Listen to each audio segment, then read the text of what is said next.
what I say. I feel far away, nothing is what I've been. I will drown in pain, nothing is what I say.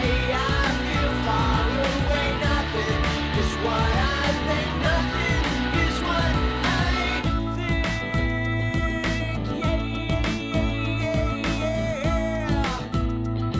'Cause I will drown in pain.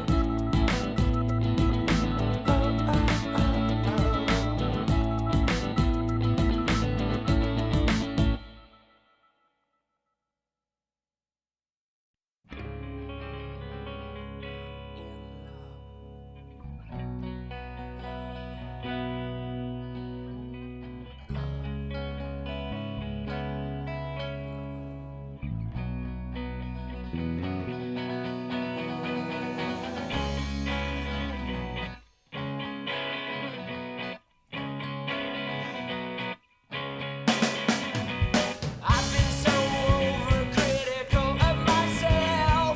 I've been afraid to say I'm in too deep. Lighting up a cigarette, make up for it well. I am one of those you'll never trust, so drink me. Feeling like an angel. Feeling like I wish I always did. Like an angel. 'Cause this time I might be tempted.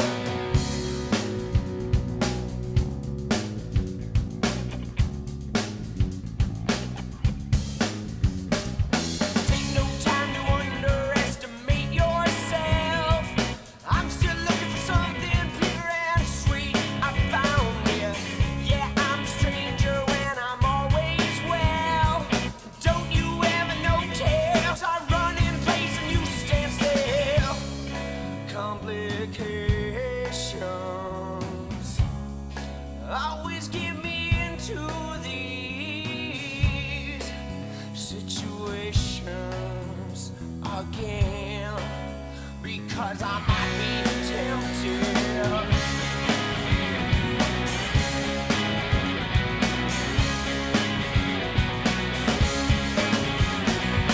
I'm in love, I'm in love, I'm in love with everything.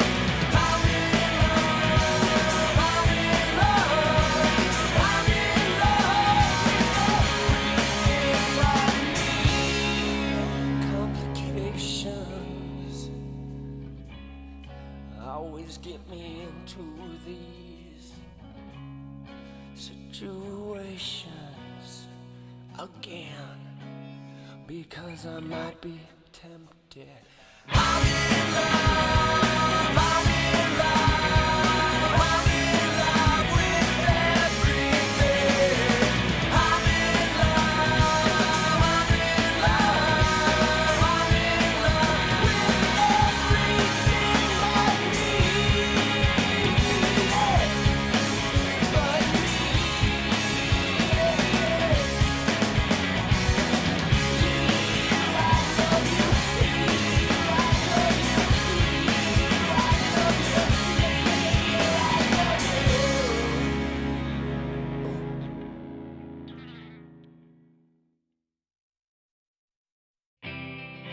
Do you need anything like I need you? It's over. Do you need anything like I need you?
Let's go. You know I do.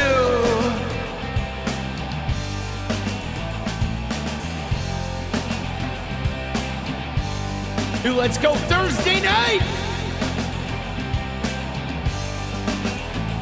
A denial. These are not my words. Tell me where are mine?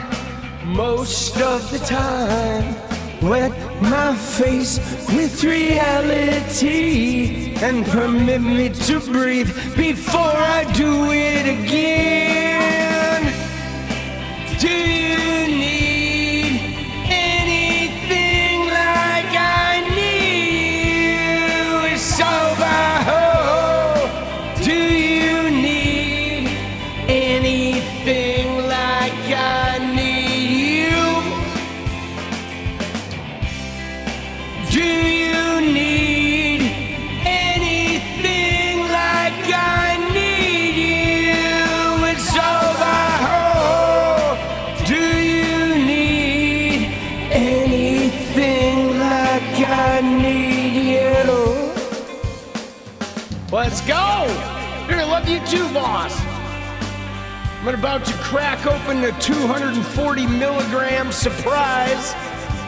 Dig into this Melania. Oh!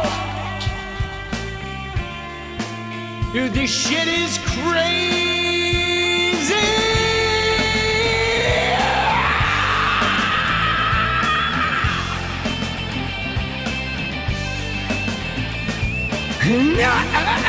Oh, yeah, yeah, yeah, yeah, yeah, yeah, yeah!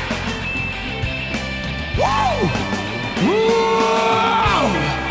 Do you need anything like I need you? It's over. Do you need anything like I need you? Do you need anything like I need? It's over. Do you need anything like I need you?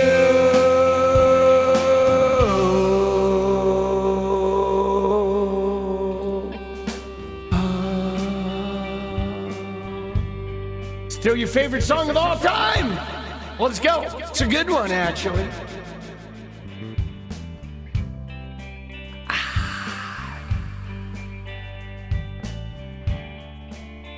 Oh, oh, oh,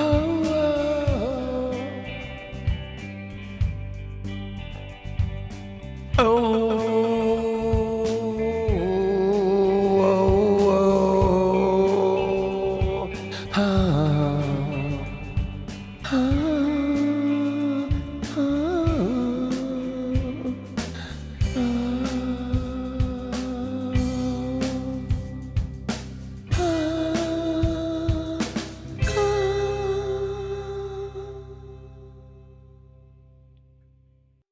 oh, that was good. Let's go. Wait a sec. Oh, there we go. All right. Dude. What a day. Right? Like, you know what I mean? I mean, all I can say is none of that, okay?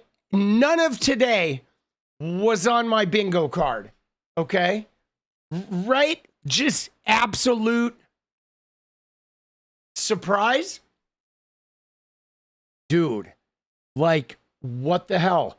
Yeah, no, the video, the hammer and the mini mart, like that video has been online for a couple of days. That shit is gruesome and weird.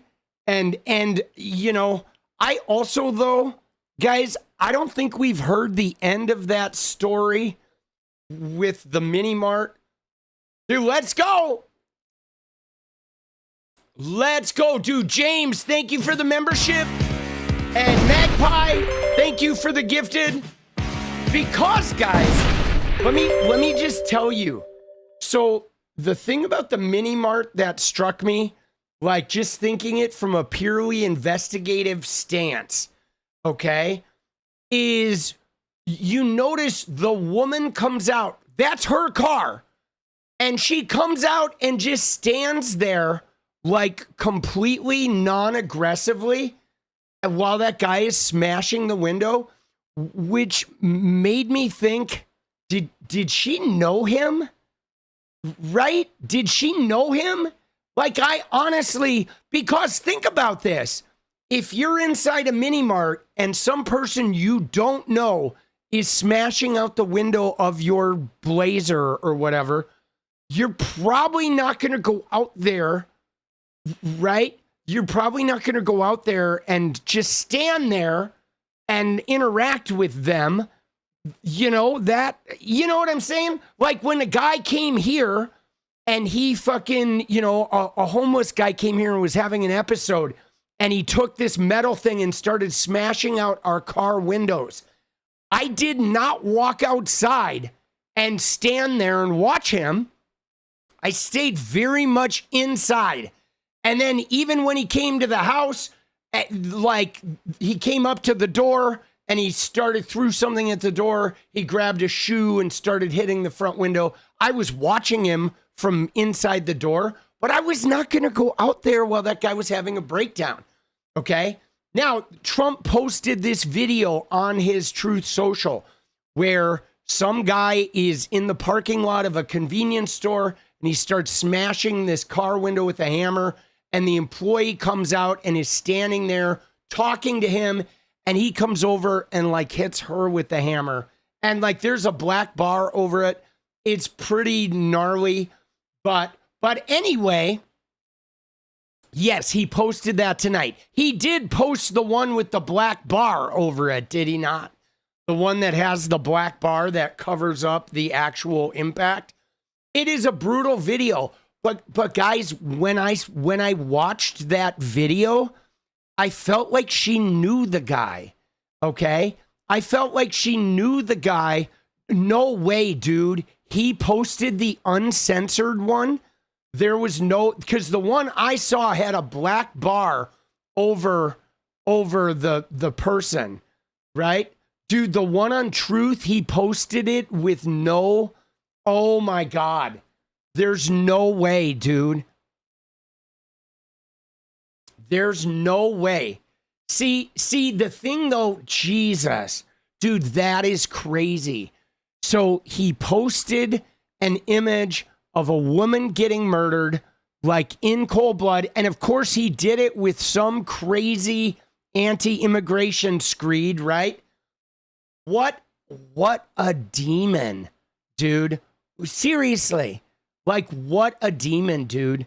You know what I'm saying? Like, that is just fucking demonic.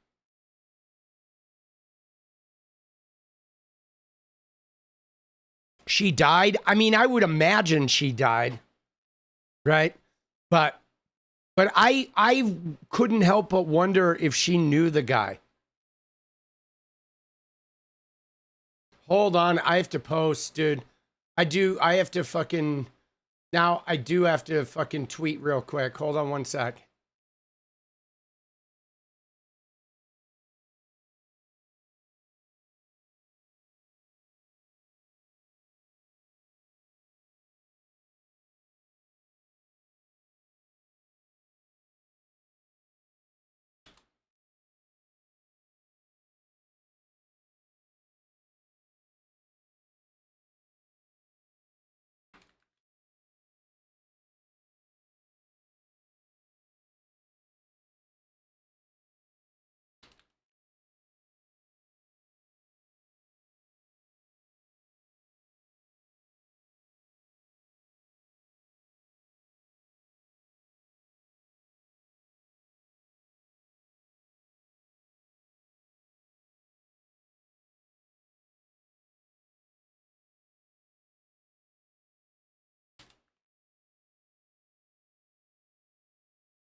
Jesus.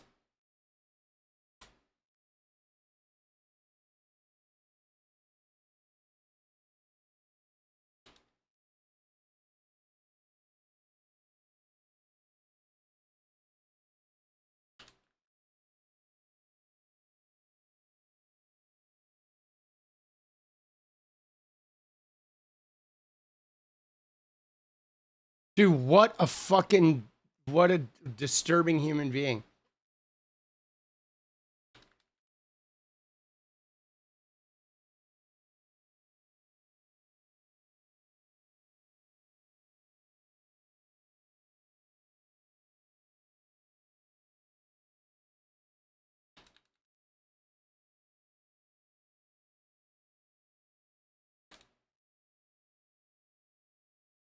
Dude, what a despicable fucking piece of shit. That's crazy, dude. So, I mean, we'll look at the fucking, at some point, we'll look at the post. All right, dude, tonight's video, the Benny video is a 1 in 10. Let's go, baby. We got some confetti. Dude, that is crazy, guys. I'm sorry for being distracted. But I was under the impression that he posted the video with the black bar censoring.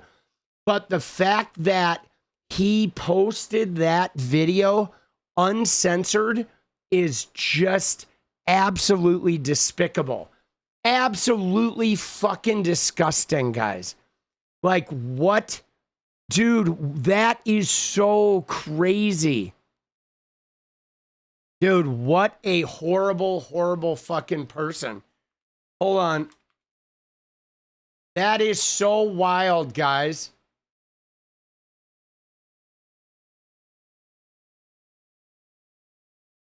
I'm just peeking at his Truth Social.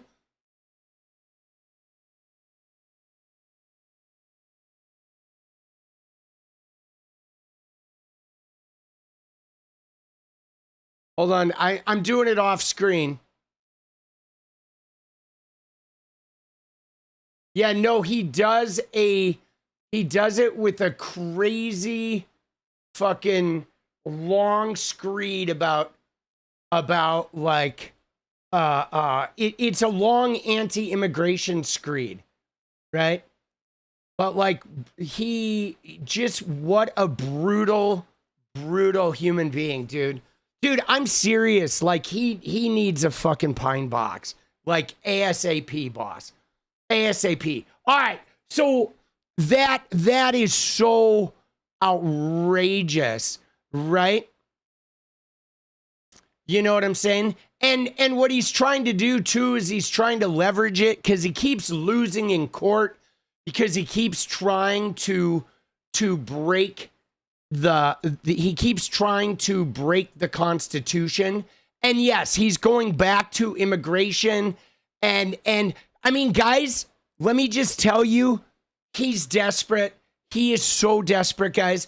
So the Democrats have flipped 30 legislative seats, like in state legislatures. The only thing the Republicans have flipped has been a city council seat in Anchorage, Alaska. That's it. So they're desperate. They're getting clobbered. Every single election is like a 20-point swing. All the influencers are abandoning Trump. You have Fuentes, Candace Owens, Megyn Kelly, Tucker Carlson. Even Benny Johnson has been abandoning him the last couple days. So Trump is desperate and he is flailing. And so he is desperately, right? He is desperately trying to generate some type of hysteria and chaos. And I mean, guys, dude, what a fucking loser. All I can say is this, guys, is we're going to survive this motherfucker and we're going to bury them in November. We are going to bury MAGA for good. I'm talking shovels and dirt. MAGA. Get fucked on, buddies. Oh, right? Dude, we are going to put them in the electoral ground. Okay, dude, Elf. Sometimes we're terrible people.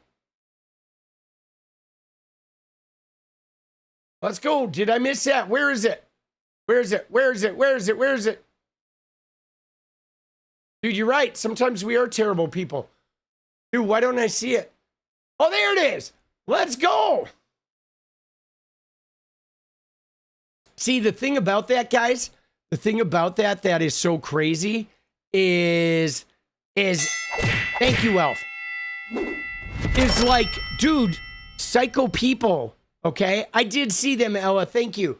It's like psycho people are fucking bad. Like, you know, it sucks when you run across a psychopathic person. Like, oh my God, dude, they like do terrible things if they're deranged or sociopathic or what.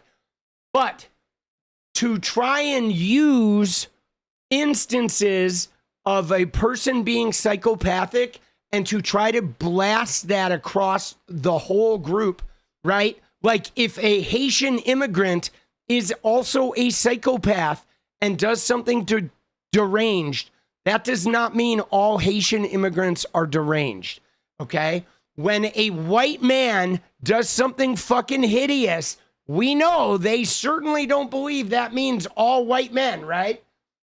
But like, my God, though, for the president of the United States to be actually tweeting like a murder, an uncensored murder, that is so fucking like brutal. And what's more, though, is I think he had TPS. I think what his point is, from looking at the Truth Social, the point Trump is trying to make, again, he's still talking about Biden, dude, a year and a half later. I don't know why you're still talking about Biden, but Trump is like, Biden, you know, gave TPS to Haitian immigrants and a woman got murdered, right, by one of them, right? He is flipping out. But again, though, he is trying to just stir rage because everyone's turned on him. I just don't think this is going to work. I don't think people who are already bothered by Trump and already feel upset at this guy and already feel like him letting them down, for him now to like play a murder video and traumatize everyone, like, really? Do you think people are going to look at that and feel better about him? Or they're going to look at that and be like, holy fucking shit, dude. He is losing it.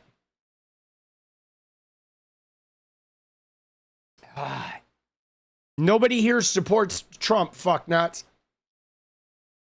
Right? You're in the wrong chat, boss. If you're looking for Trump supporters, you got to go elsewhere. Right? Dude. Right? That murder video is fake. It's a citizen who kills. I don't know who the fucking, right? I don't know who it is. I'm not watching the video, right? I'm not watching the video, dude. If it's the one that I think it is, right? Let me see if it's the one that I think it is. Hold on. I'm going to just play the beginning. Oh, yeah. That's the one that I think it is. Yeah, I'm not watching that. All right, that is the one that I saw, though. The one I saw, it puts a black box over the person's face, okay? No one will play it. I don't blame them. Dude, I don't even want to watch it. You know what I'm saying? I don't even want to watch it, right? Dude, yeah, it's like, bro. Dude, I watched the one with the black box over it, and it was bad enough, guys. Okay? It was bad enough. Yeah, it was. But it, again, though, guys, this is just, yeah, I would say don't watch it. Okay? Because all you're going to watch, guys, is you're going to watch the video is just a guy with a hammer, okay, coming up and like hitting a woman in the face repeatedly with a hammer. You do not need to see it. Okay, the video that everybody saw had a big black box over it, so you could see his arm swinging, but you didn't see the contact. But Donald Trump posted the raw footage without the black box that is showing a woman be murdered in cold blood.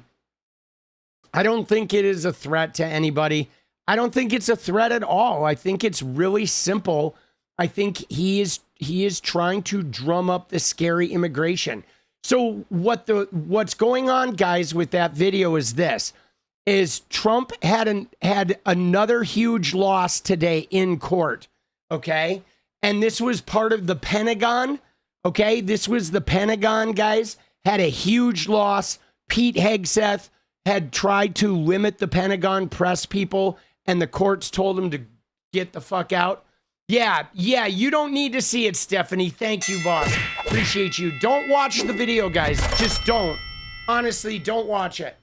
But so Trump has had several really bad court losses around immigration, right? That guy who murdered 𝗙𝗏𝗏, the guy in the train who murdered 𝗙𝗏𝗏, the person they were trying to use to get Roy Cooper in trouble and try and thwart his Senate run. That person was deemed unfit to stand trial because, sure, some of these guys, some of these people just have mental health issues, okay? There's a lot of people in the world of all different colors that have mental health issues. You know what I'm saying? Though it's just factual, you know? But that doesn't mean all immigrants are scary. That doesn't mean all people are scary. But yeah, he's just really desperate, okay? He is really desperate, guys. And it's not going to end here, guys, okay? It is not going to end here. Yeah, I mean, it's ironic that Trump has cut every mental health program he could get his hands on, okay? Everything that helps underprivileged people or people in danger of committing crimes, Trump has cut all beneficial help to those people. So he's getting no sympathy for his, Gestapo. Dude, he is sadistic, isn't he? He really is sadistic, isn't he, guys? Crazy. That is so dirty. That is so dirty, guys.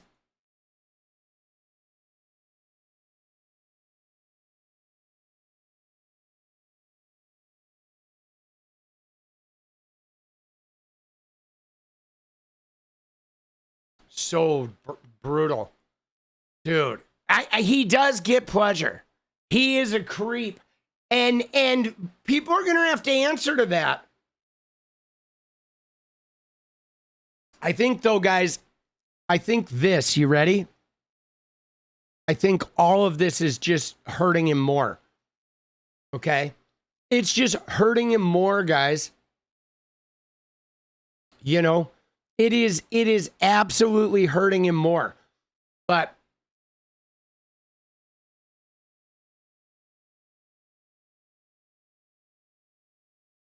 here, we'll read. I'm not going to watch the video. I'm not going to play the video, but I will read the screed. Okay, you ready, guys? So here's what he posted. Okay, he said, an illegal alien criminal from Haiti who was released into our country by the worst president in history, crooked Joe Biden, and the radical Democrats in Congress just beat an innocent woman to death with a hammer at a gas station in Florida. The video of her brutal slaying is one of the most vicious things you will ever see. This animal was allowed to stay here because the Biden administration granted him and all Haitians TPS, a massively abused and fraudulent program which my administration is working to terminate, but deranged liberal district court judges are standing in our way. This one killing should be enough for these radical judges to stop impeding my administration's immigration policies and allow us to end this scam once and for all. To my fellow Republicans and frankly all common sense Americans, never forget that Joe Biden and the Democrat Party turned the United States of America into a dumping ground, allowing tens of millions of criminal lunatics and mentally insane from all over the world to pour into our country, totally unvetted and unchecked through our wide open borders, blah, blah, blah. As I've said all along, if you import the third world, you become the third world. And that is what happened over the 4 years of Democrat control. None of this happened, right? We are rapidly trying to reverse this decline through deportations. By the way, guys, I'm going to show you a chart in the minute that they're not. They're not even deporting violent criminals. And I got a chart for you to see, okay?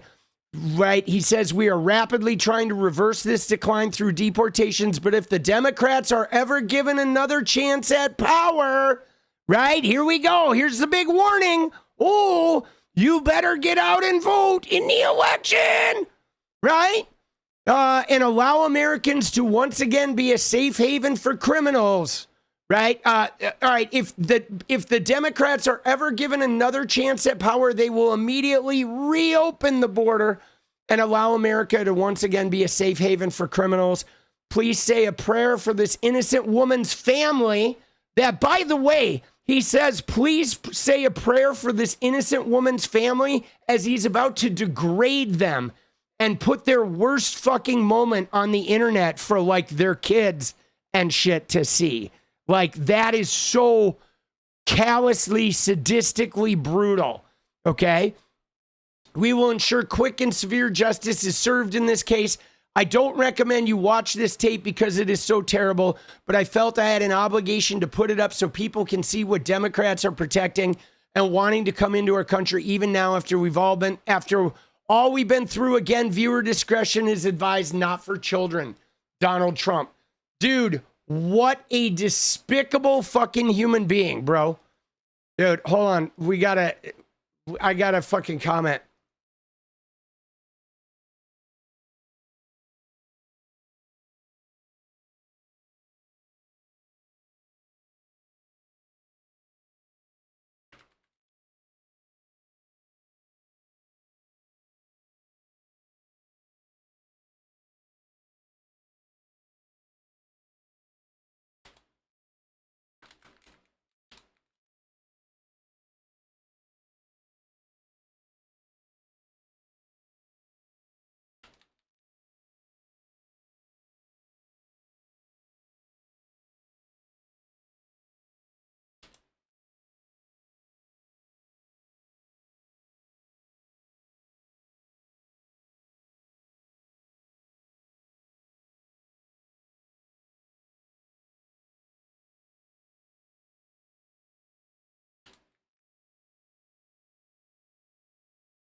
All right, there we go.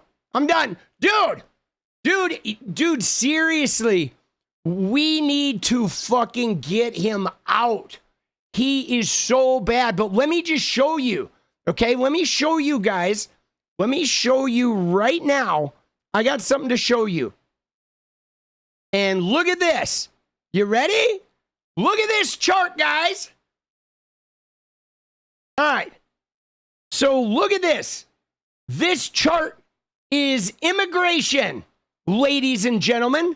Donald Trump, who says he's right. Donald Trump, who said he's like trying to clean up this mess with criminals. You ready? Look at this chart. Okay. This green line is deportation arrests of non-citizens with violent criminal offenses, okay? And you see what you see here? Look at this shit. You see how this green line is not changed? From Biden to Trump, there's been no increase in arrests of violent offenders, of violent non-citizens, okay? Now, non-violent offenses, which is the orange ones, these are people with like a driving without a license or whatever, getting a DUI. Non-violent are up, okay? There's been an increase from Biden to Trump on the non-violent arrests of non-citizens. But look at the biggest increase, guys. The massive increase up here is for people with no criminal convictions whatsoever. None, okay? Isn't that crazy? That is wild, guys. That is wild. Hold on. I want to save this as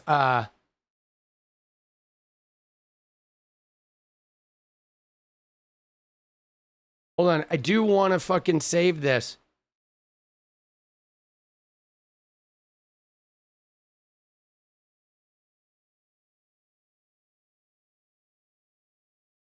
I want to post this.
Let's go.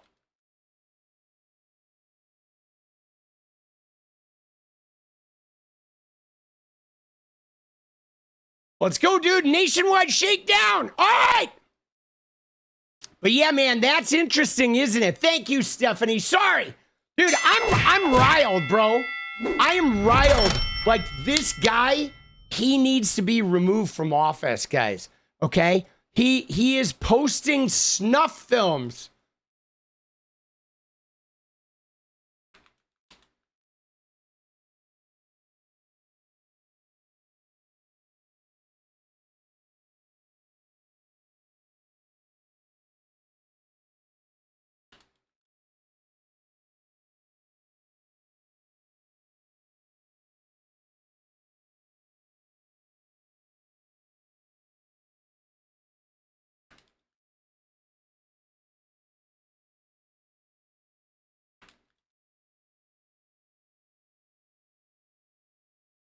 Dude, unfucking believable. Snuff like that.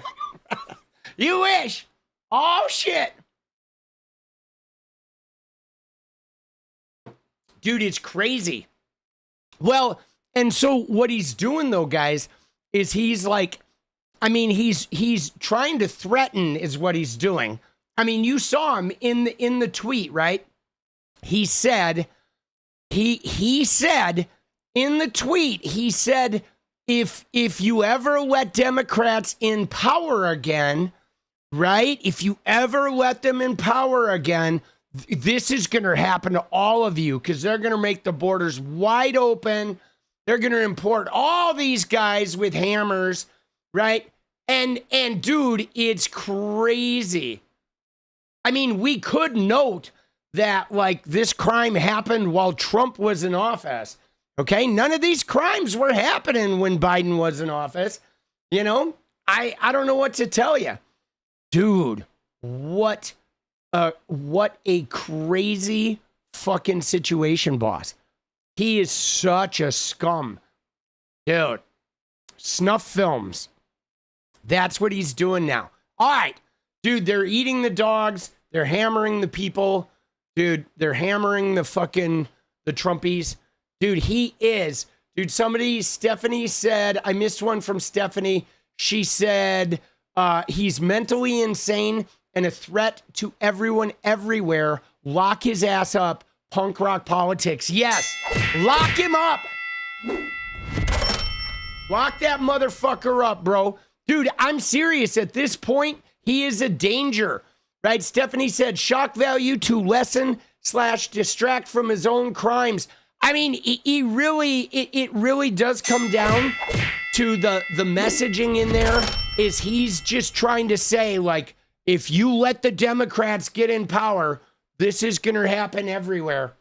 So brutal. It's not going to work. Sorry, Trumpy. Yeah, I know. I mean, that's really it. What Marcy said right there.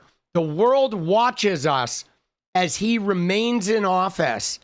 And think about this. The world, okay? The world is seeing that America will let an absolute sadistic, brutal, criminal, Epstein-connected, ruthless war criminal, and they won't do anything. Yeah.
Let's go. All right.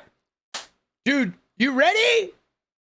All right. We're not going to get bogged down. I had to fucking tweet that shit out of my system. I am feeling better now. Thank you guys for putting up with me while I rage tweet there. Dude, I had to like rage tweet. I had to rage tweet through it. I will share this. The Benny Johnson video is a 1 of 10. We got some confetti here, baby. Let's go. Dude, thank you, Stephanie, for being so amazing. Appreciate you. But yeah, no, I had to rage tweet, okay? It is. Guys, it is, Julie so well said. It's so completely unacceptable. So completely unacceptable. And the fact that this man has the nuclear codes and this man has command over the army and is threatening all our allies and shit, and the American, like, Congress people and government are doing nothing. Now, we can't really blame the Dems because they don't have any power, but every Republican that's in office right now should get removed from Congress.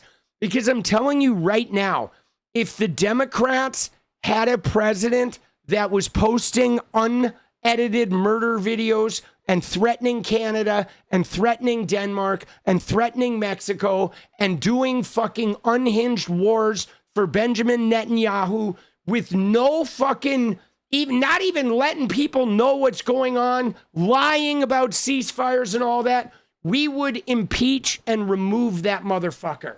Okay? And the fact that Republicans and supposed Christians will watch this man, a sadistic, like, degenerate human being, do vile things and put them out on the internet where children can see this shit, right? Like, children see Truth Social, guys.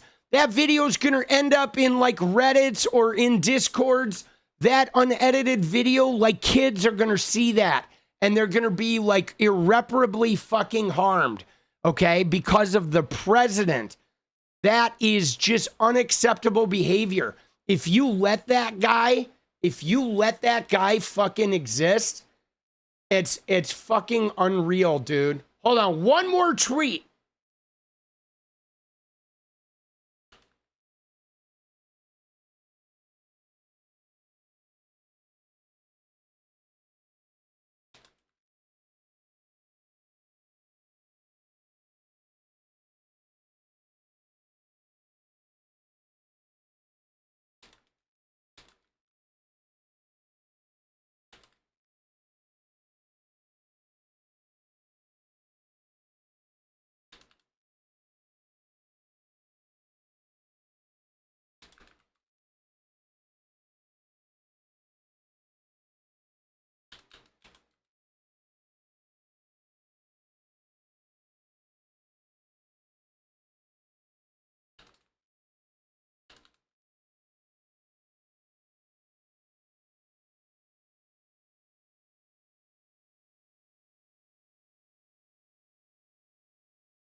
All right.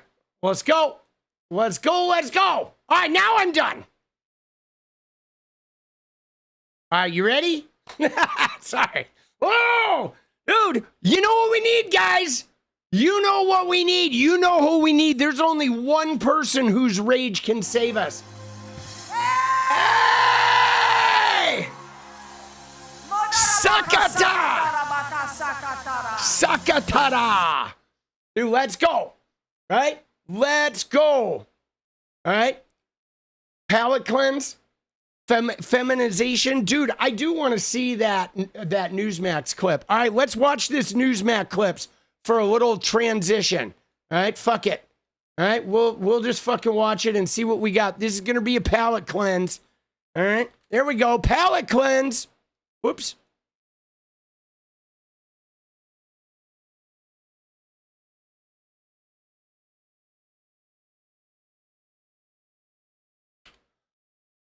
All right. Whether you believe in them or not. All right, here we go. You ready? Dude, this guy already, dude. What a weirdo. Dude, exposes the feminization of America. Dude, guys, you know, let me just tell you, all right? I don't know what we're going to what we're about to see here, but let me just say, I don't think there's wrong with feminization. Okay? There's not. You like men having some feminization is good. It's good. That means less men are going to commit suicide. More men are going to have like connective bonds with their children and their mates and their buddies. Okay? That doesn't mean we're going to become any less masculine. Okay? There's a lot of feminization I have had, and it has not touched my masculinity. It's not like they're an either or, okay? They both coexist. You can feminize and masculinize, okay? Dude, Calvin, let's go, baby. You know what I mean? It's like this idea that, like, ooh, if you feminize a little, you're gonna, like, demasculinize. And it's like, dude, that's bullshit, okay?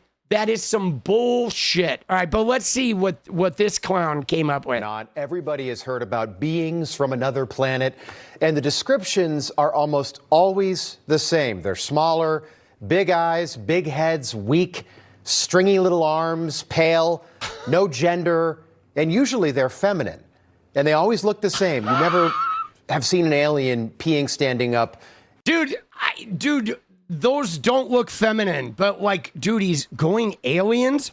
What the fuck, bro? In a movie, or like yucking it up with his alien buddies. That's never happened. And for some reason, the lines between gender are always blurred with aliens, which I think is very odd. And then you think about what's happening here back on Earth right now on the left, where masculinity is being erased. And somehow, in less than 100 years, we went from this right here, men being men, when that was accepted, these are the men who built the Empire State Building, to this, a man in a very fragile state also in a building. You say you care about the students, but half of you... But again, like, what's crazy about this is, what does this have to do with the person, the men, whatever, sitting up there on that beam, right? Like, you know what I mean? He's like comparing, like, right, as though there was nobody like this at the time those guys were on the beams. There absolutely were. Okay? You know what I'm saying? I mean, dude, if we want to get like honest about it, J. Edgar Hoover, okay, the fucking head of the FBI, was this, right? And so not only was this, you know, around, it was running the fucking FBI, bro.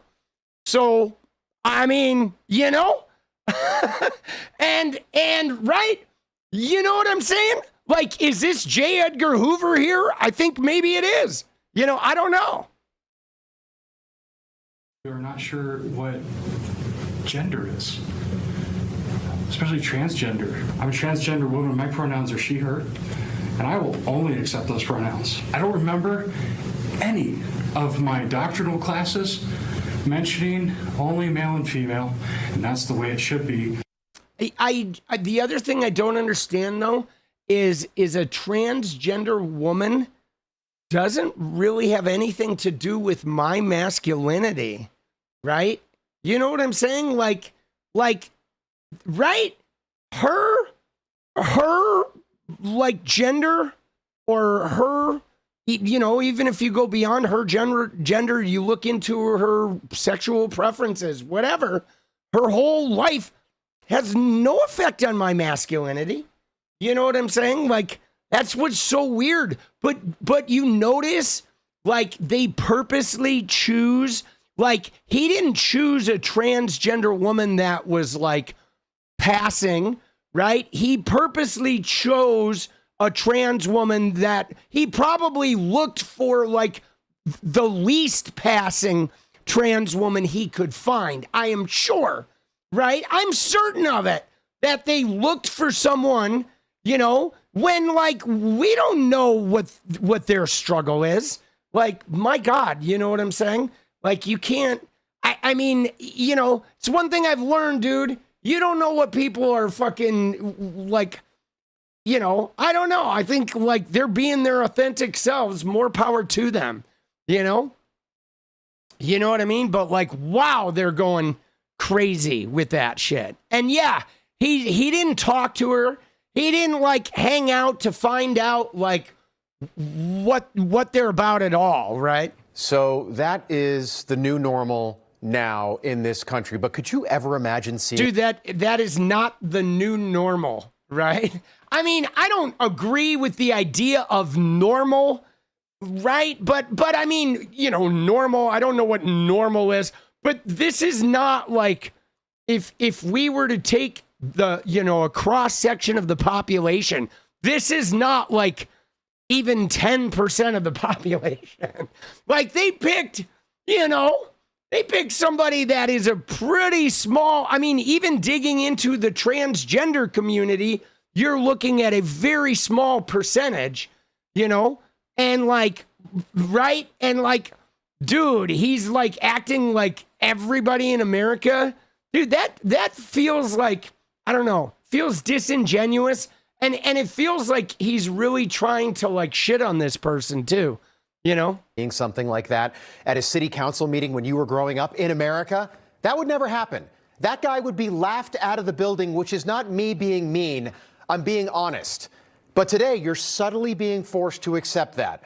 People saw that guy when he walked into the building, normal people like you. And they might have rolled their eyes behind his back, but they didn't say anything. They were polite, and they waited in line and waited their turn to speak. And this is happening everywhere. Oh, so that's what he's mad about. He's mad that people won't, like, abuse that person. You see that? Right? You see what he's really mad at? He's not even mad that the person exists. He's mad that we don't abuse them. Like, what a fucking loser. Dude, Elf, I don't know nor. Let's go. Dude, thank you, Elf. Dude, he's mad that nobody abuses them, that people just let her be. What a fucking douchebag, bro. Oh, no. People aren't shitbags to her. Oh, no. Maybe, you know, some of the people even will use her, you know, pronouns. And not make a big deal about it. Oh my God. Wow. Like, wow, he must really be wounded. I know, look at him, dude. Dude, look at him. You know who he reminds me of? He is like a Michael Scott comedy sketch. Dude, he is. He's like, no, no, no. Oh, you're nice to the trans person. Dude, what a fucking weirdo. I am a trans feminine person, but although I have female on my license, my name is Tanya legally, I don't look much like a Tanya though, do I? Right? So do I expect to be welcome in the ladies' room? No. You know, but 2 years from now, after I've had surgeries, after the hormone treatments have done their work, after I don't look like this anymore, it's not going to be safe for me to go into the men's room. Yeah, dude. See, look at this guy, right? Or I said, look at this this person in transition that currently looks like a guy, but who so eloquently said, like, I'm transitioning and I'm not going to look like this anymore. That's like a really, like, straight awareness. Okay, but did you see how they said, I wouldn't expect to go into a woman's room right now, right? Because of course I would stick out. This wouldn't go. But years from now, when I don't look like this, when you look at me and see the woman that I am, then I don't want to have to go into the men's room, right? And I mean, guys, let me just tell you, okay? There's no reason we can't simply have, like, you know, like private stalls in co-ed, like gender neutral bathrooms. I mean, we could societally raise people, okay, to be able to, I mean, we share gendered bathrooms at home. There's no reason we couldn't have gender neutral bathrooms with private locking stalls where people just go in and you wash your hands amongst all the different genders. There's no reason we couldn't do that. I mean, you can raise your kids as a society to understand that that is possible, right? I mean, you know what's funny is the reason we don't do that is because we're raised to, like, well, you can't put men near women in a bathroom because they're going to abuse them. And, like, what does that say about your society if men and women can't share a bathroom space without the men abusing the women?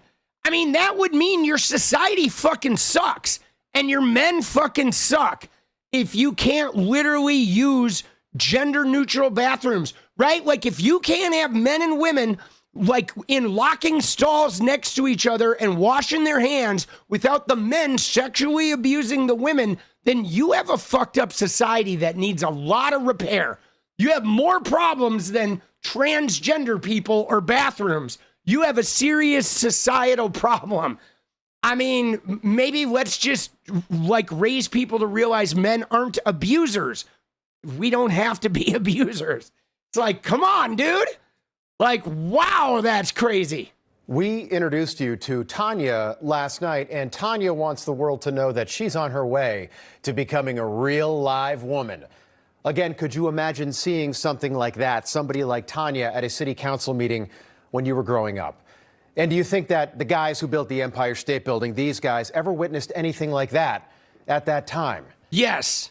Yes, I do. Yes, in fact, what's your name? Rob Finnerty. Some of these guys actually went in New York and they went out on the street and they, like, paid to have sex with transgender individuals. Because back then, that's literally the only job, like, they could have, right? They were, like, very historically, they were stuck there. Like, yes, that they absolutely existed. They, like, you know what I mean? Like, what is this guy fucking even talking about?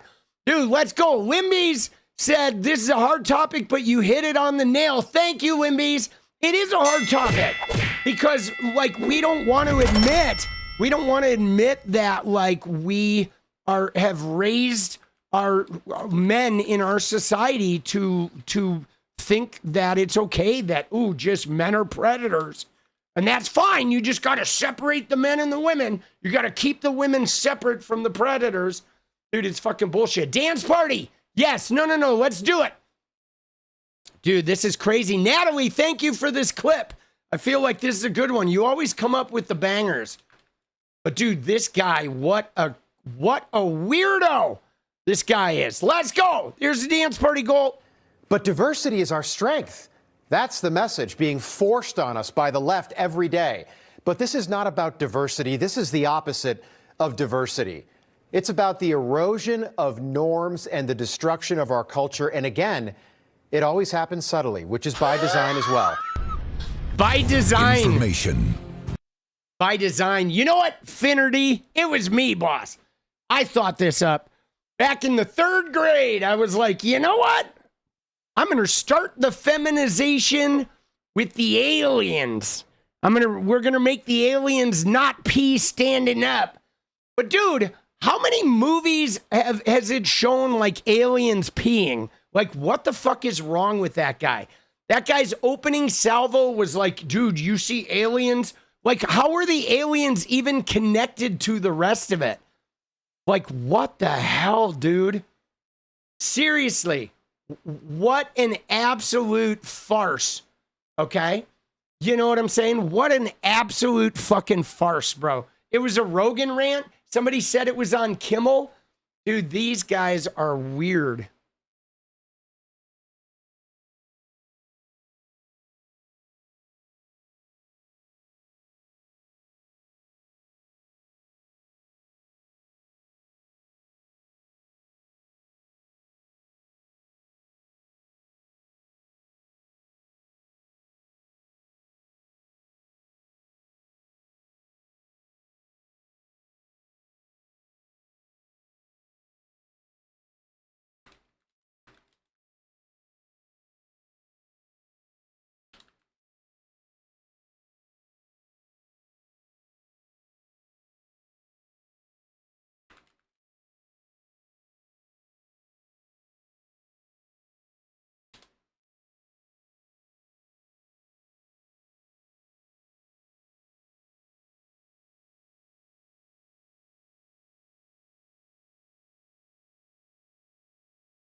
Let's go.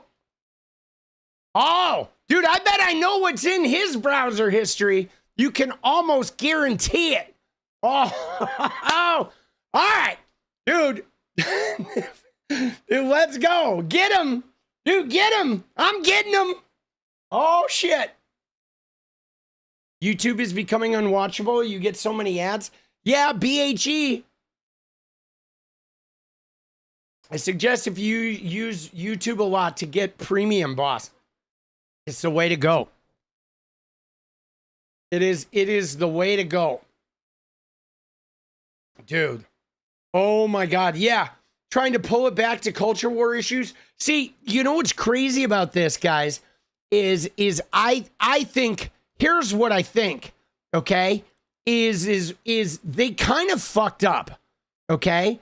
They kind of fucked up because they went heavy in. He's the one you have to worry about. He is the one. Let's go. He's definitely the one. I missed one up here too from Ella Pinebox Dance Party LFG. Let's go. Dude, this is oh, we already did that one. That was Limby's. Let's go. So I think they screwed up, guys. I think they screwed up. And here's why. Because they spent years during Biden hammering away, oh, the immigrants. They hammered away about the immigrants, the trans people, and then they did their shit, right?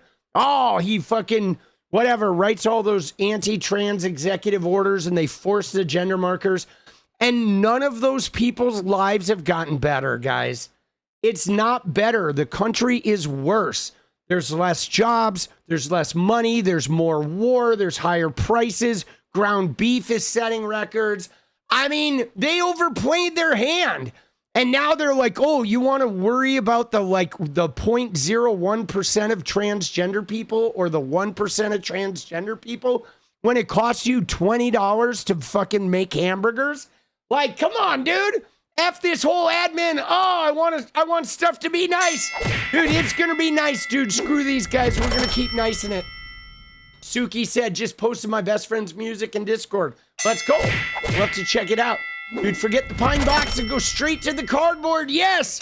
Dude, I think the pine box needs to be lined with like kitty litter. That's what I think. Don't you think Trump should be fucking buried in a pine box filled with kitty litter? That feels like it would be like appropriate when it's finally his turn to go to the pearly gates of hell. Dude, oh shit. So DIY driver, let me just tell you, boss, you ready?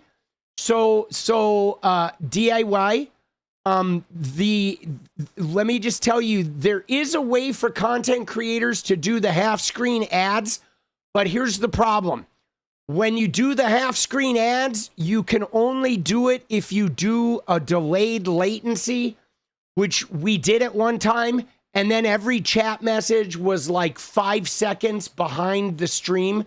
And so it made it so I couldn't talk to anybody. So in a chat like Hassan's, where he's not talking to anybody in real time because there's so much shit going on, that works. But in a chat like mine, where the whole stream is me interacting with people, we have to bite the bullet and we have to have the low latency because I need to be able to talk to people. Otherwise, I couldn't interact. There was like a 6-second delay or something. And if they ever make it so you can do the split screen with the short latency, I'll absolutely do it. But it's unfortunate that YouTube has not made that feature available to us yet. James, let's go, baby. But, you know, I'm keeping an eye on it. Dude, 𝗙𝗏𝗄𝗏𝗏, let's go. But I need the interaction. I really do. Korg, let's go, baby. Dude, blunt front, let's go. Very important. Dude, not being able to talk to you guys was like brutal.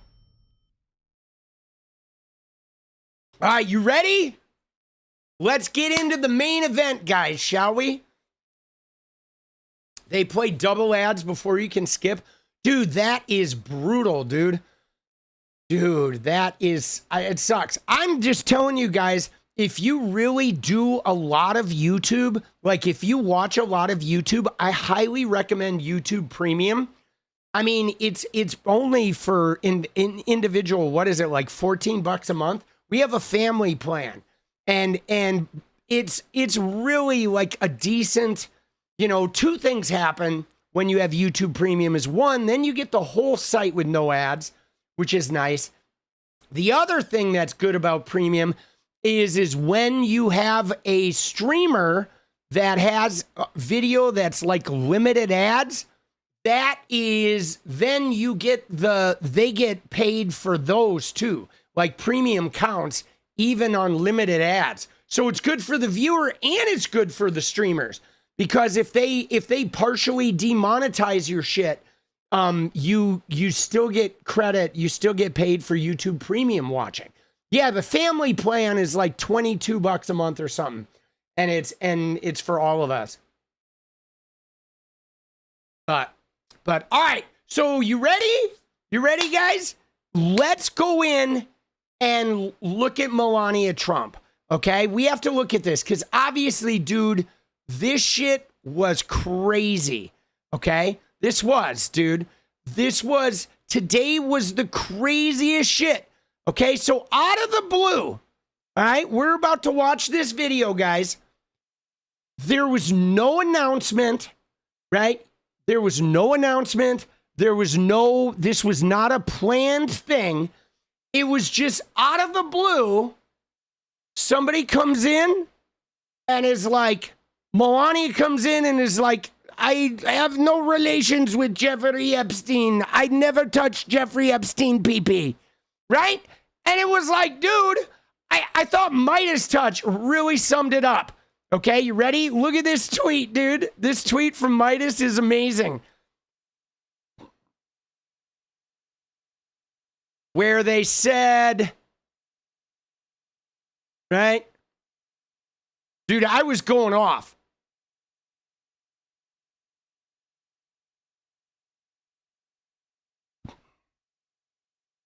But it's right here, dude. Nobody. Melania, I did not have relations with Jeffrey Epstein. Dude, that's literally what happened.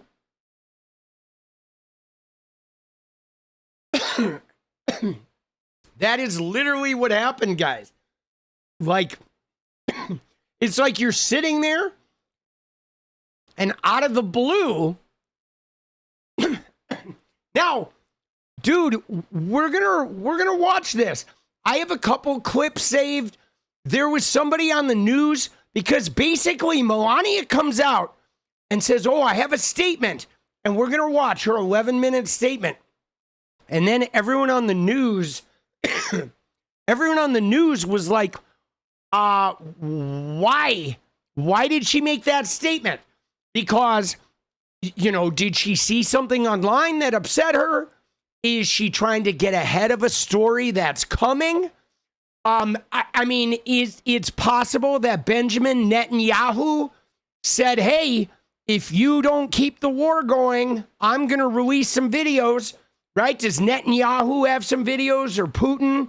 Is somebody threatening them? Did they get hacked? Okay. Did they get hacked? I mean, dude, we don't know. Okay. We do not know, but something's bizarre. But we're going to just watch the statement and then we're going to get into it. This is one of the weirdest things though, guys. Dude, the internet just blew up today.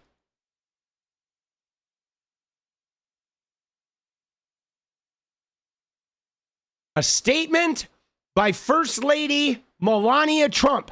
And guys, an requested statement. Nobody requested, nobody asked. It's like, "Hey, what are you doing today? Oh, by the way, I never had relations with the Jeffrey Epstein 𝗙𝗍. All right, let's get into it.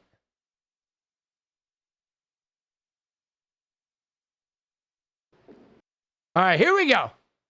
Dude, what is it? Dude, like 3 minutes? 5 minutes of... Dude, it's not even 11 minutes, dude. It's 5 minutes of "will begin shortly." Dude, what is she, rehearsing the walk or what? Jesus. Dude, what a fucking disaster. All right, here we go.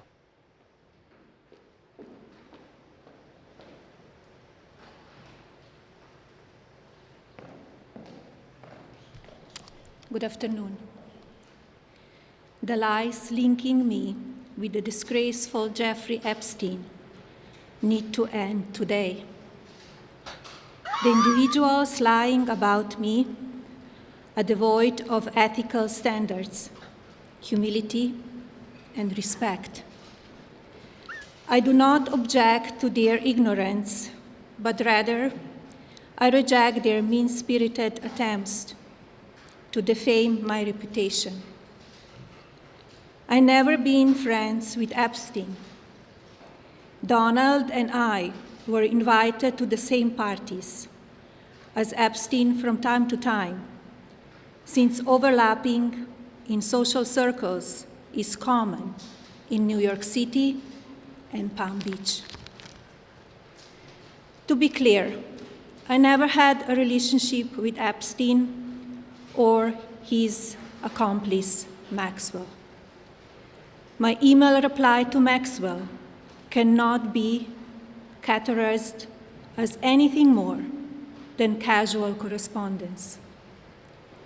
My polite reply to her email doesn't amount to anything more than a trivial note. I am not Epstein's victim. Epstein did not introduce me to Donald Trump. I met my husband by chance at a New York City party in 1998. This initial encounter with my husband is documented in detail in my book, Melania. The first time I crossed paths with Epstein was in the year 2000 at an event Donald and I attended together. At the time, I had never met Epstein and had no knowledge of his criminal undertakings. Numerous fake images and statements about Epstein and me have been circulating on social media for years now. Be cautious about what you believe. These images and stories are completely false. I'm not a witness or a named witness in connection with any of Epstein's crimes. My name has never appeared in court documents, depositions, victim statements, or FBI in interviews surrounding the Epstein matter. I have never had any knowledge of Epstein abuse of his victims. I was never involved in any capacity. I was not a participant, was never on Epstein's plane, and never visited his private island. I have never been legally accused or convinced of a crime in connection with Epstein's sex trafficking, abuse of minors, and other repulsive behavior. Convinced of a The crime. false smears about me from mean-spirited and politically motivated individuals and entities looking to cause damage to my good name, to gain financially and climb politically, must stop. My attorneys and I have fought these unfounded and baseless lies with success and will continue to maintain my sound reputation without hesitation. To date, several individuals and companies have been legally obligated to publicly apologize and retract their lies about me, such as Daily Beast, James Carville, and HarperCollins UK. Now, by the way, you notice she didn't mention Michael Wolff, right? She didn't mention Hunter Biden. Right? I mean, there were a couple people that she threatened and they immediately apologized because they didn't want to get into it. But there are some people that would go to court. I believe Michael Wolff is suing her right now or countersuing her. And right, yeah, Carville, what a pussy, dude. I'm sorry, James Carville, what a clown, dude. He took down the YouTube video. He is such a, what a moob, dude. That guy, right? But she has not, won any court cases. There were a couple people she threatened. It was HarperCollins, that was the guy who wrote the book where he said he had said that Epstein introduced Melania to Trump, and HarperCollins took it out of the book. They didn't want to get into it. Carville reported on that. That was the same thing. Same with Daily Beast. But nobody has been sued. There's been no winning in court. There's just been her trying to be a bully, and a couple people have folded, and then other people have been like, screw you. And so, just to put it in context. Now is the time for Congress to act. Epstein was not alone. Watch this, though. Several prominent male executives resigned from their powerful positions after this matter became widely politicized.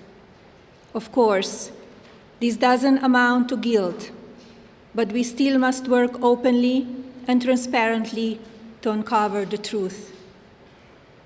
I call on Congress to provide the women who have been victimized by Epstein with a public hearing specifically centered around the survivors. Give these victims their opportunity to testify under oath in front of Congress with the power of sworn testimony.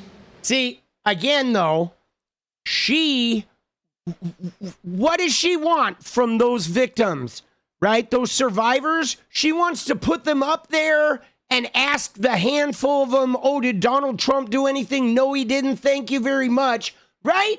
I mean, dude, there's hundreds. Okay? Where's Katie Johnson? Yo, Katie, get in here.